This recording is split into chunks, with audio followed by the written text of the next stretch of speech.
Y'all, how could anyone think that it's okay to transform yourself into a whole different race just for clout? Hey loves, and welcome back to my channel. I hope you guys came prepared today with your snacks because, girl, do I have some tea for you today. I know you guys are pretty used to me getting into all the drama on the most TikTok couple scandals and breakups or the most toxic trends out there. But today, I have to say, this tea is so piping hot and is a flavor that I have never brought to y'all before. So I hope you're seated and ready. Today, I'm gonna be talking about something quite different, y'all, and that is plastic surgery. And no, I am not going to be talking about Madison Beer or any other TikToker who has had some minor work done and lied about it. It's something completely different in the world of nips and tucks, and that is someone who is totally obsessed with going under the knife, and y'all are not going to believe the reason why. Hold tight, loves, because I'm going to be diving deep into the most clout-chasing, wannabe Asian, British influencer who now identifies as non-binary Korean. So the influencer is called Ollie London, and they created a scandal when they went on the internet and said, I identify as Korean. That's just my culture, that's my home country, that's exactly how I look now. I identify as Korean, that's just my culture, that's my home country, that's exactly how I look now. Y'all, I literally have no words right now.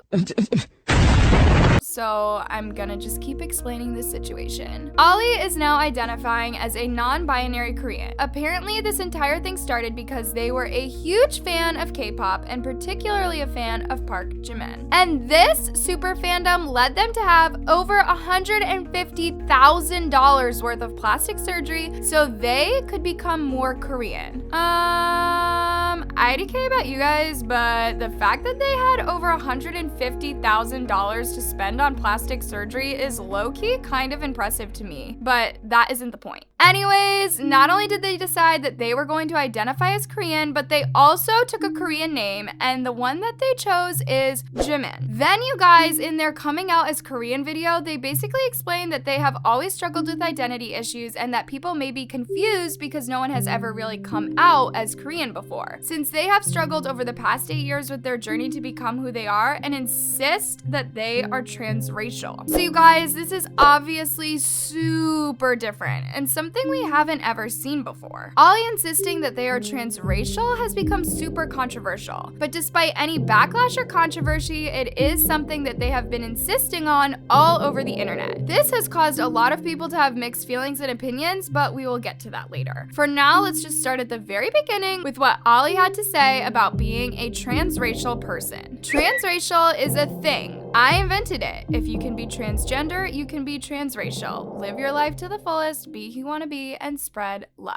Then not only did they claim to have invented being transracial, but Ollie has also been very public about the fact that they were incredibly influenced by their idol Park Jimin, who is one of the stars of the K-pop group BTS, and was quoted saying that they just want to make Jimin proud as well, because Jimin is my ultimate idol. I want him to be proud. I'm sure he'll be proud that I look exactly like him now. I have his eyes. I finally have Jimin's Korean eyes, and they're so, so beautiful. So I'm so happy with my new look.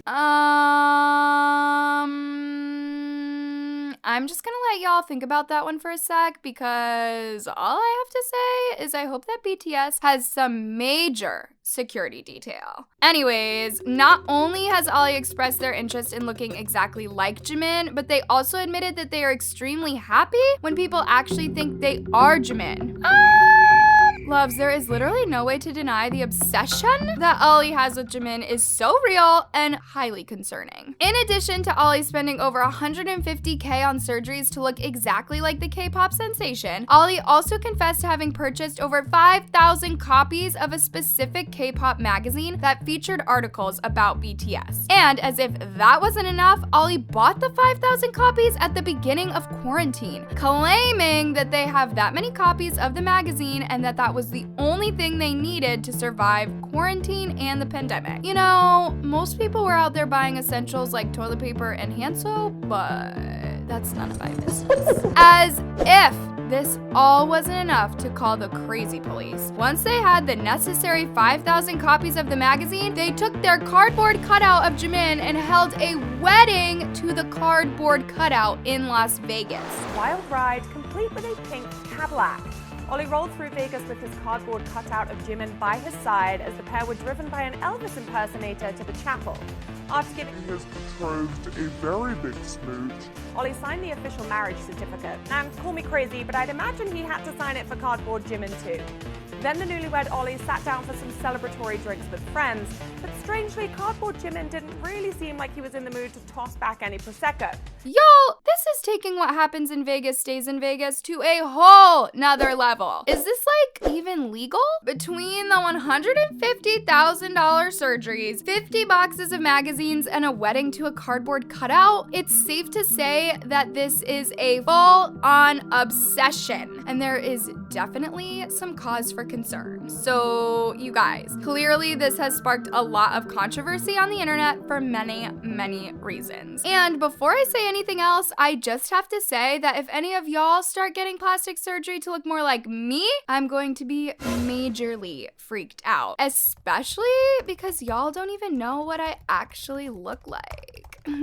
Anyways, if I was Jimin, I would totally be freaked out by the fact that somebody spent $150K on surgeries to try to look exactly like me. Yes, I know that Ollie insisted that they were doing it to be flattering and because they think Jimin's eyes are so beautiful and all that, but still, the idea of it is just really creepy to me. Plus, the other piece of this that has caused a lot of controversy is obviously the fact that Ollie is kind of the first person to be transracial. And there are a lot of opinions floating around out there, and people have a lot to say about how they feel about that. Because not only is Ollie London just claiming to be a part of a race and culture that they clearly did not grow up in or with, but it has made many people question identity all around. There have been many controversial celebrities who have totally called this out and put a spotlight on this issue. And they basically have been saying that if Ollie London had a bunch of surgeries to appear more like a woman and then came out as a transgender woman, everyone would be applauding and cheering on the bravery. But because they had surgery to become Korean, everyone is criticizing them. A YouTuber, Paul Joseph, took to Twitter to show his support for Ollie by saying this: "The backlash against Ollie London is ignorant and bigoted. If biological men can identify as women, why can't Ollie identify as Korean? Transracial must be added to the LGBT flag immediately. It's time to stop transracial hate." But y'all, while some people were really super supportive of Ollie and their decision to become Korean, other people were not happy with this at all. Here's what some other people had to say about this whole entire situation. "This is like me painting my skin black and identifying as a black person. We all know how well that would go. As a person from the Asian community, we don't claim him. He'd never understand the fear of angry Asian moms. As an Asian, he's not worthy of being one of us. He didn't grow up with the fear of getting an A- in math." Anyone else think it's creepy that he's identifying as an existing Korean pop star? I hope the real pop star has great bodyguards. Guys, I don't really know what to say about the whole thing. All I know is that before Ollie revealed their transformation, they shared a YouTube video where they said this: "I've been very unhappy with who I am deep down for the last 8 years, and I have had like